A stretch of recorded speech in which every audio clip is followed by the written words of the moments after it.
Hello, Thomas, whistled Percy. You look splendid. Yes, indeed, boasted Thomas. Blue is the only proper color for an engine.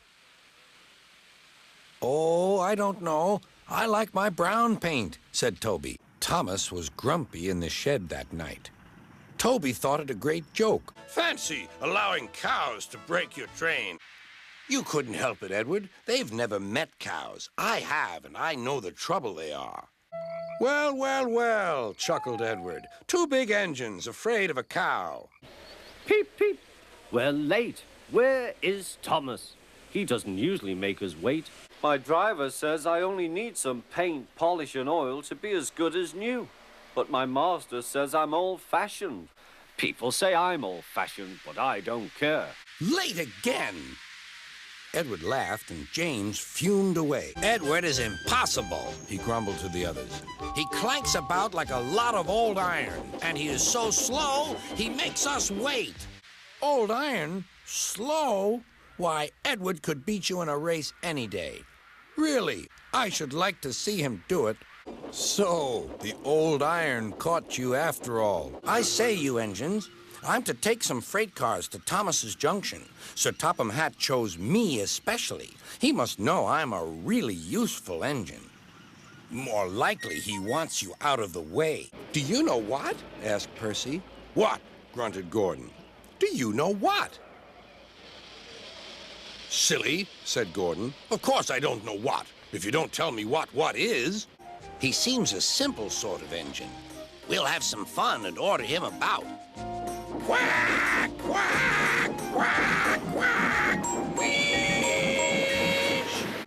They're nice arms, said Harold. I can hover like a bird. Don't you wish you could hover? Certainly not. What are you engines doing here?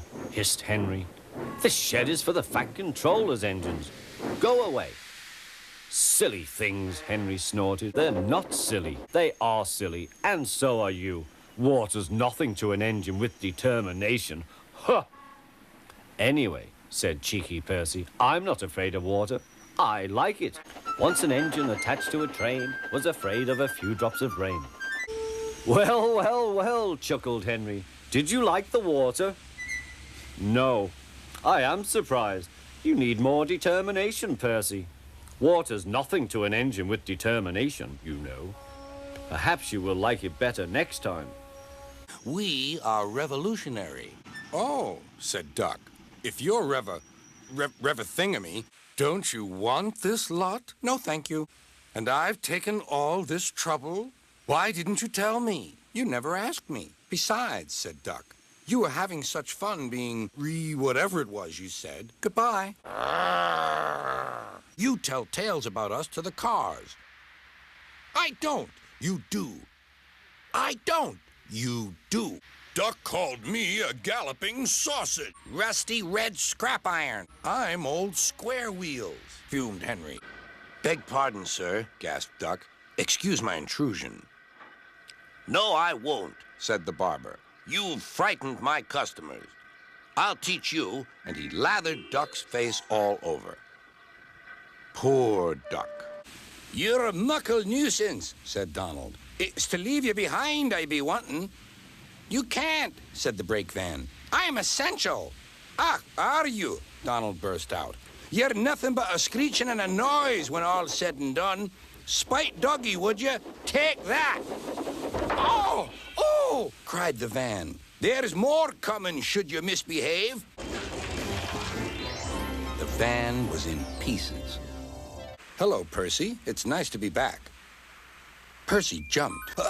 Yes, sir, please, sir. Driver says I don't need him now. Don't be so daft, snorted Percy. I'd never go without my driver, said Toby earnestly.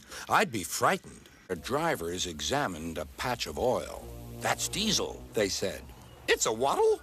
Asked Bill. A diseasel, I think, replied Ben. There's a notice about them in our shed. Coughs and sneezels spread diseasels. You had a cough in your smoke box yesterday. It's your fault the diseasel came. It isn't. It is. Let's go and rescue our freight cars. Bill and Ben were horrified. The diesel looked up. Do you mind? Yes, said Bill. I do. I want my cars back. These are mine, said the diesel. Go away. You're a big bully, he whimpered. You'll be sorry. Stop, you're making me giddy.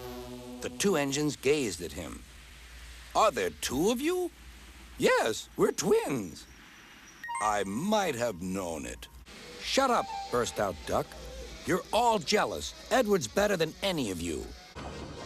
Percy, what are you talking about? The ghost train. Driver saw it last night. Puh, said Thomas. You're just a silly little engine. I'm not scared. Percy's had an accident, cried Toby. Poor engine, said Thomas. Botheration. That means I'll be late.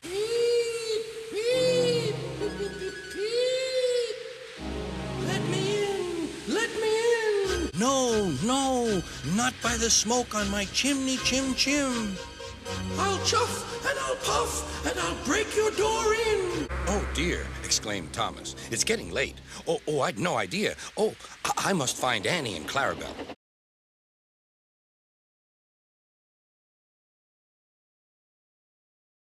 What's that? Shh! It's Gordon. It looks like Gordon, but it can't be. Gordon never comes on the branch lines.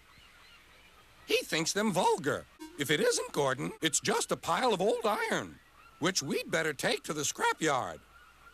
No, Bill, this lot's useless for scrap. We'll take it to the harbor and dump it in the sea. Gordon was alarmed. I am Gordon. Stop! Stop!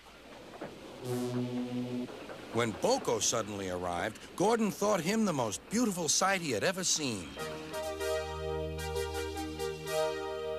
Boko, my dear engine, save me.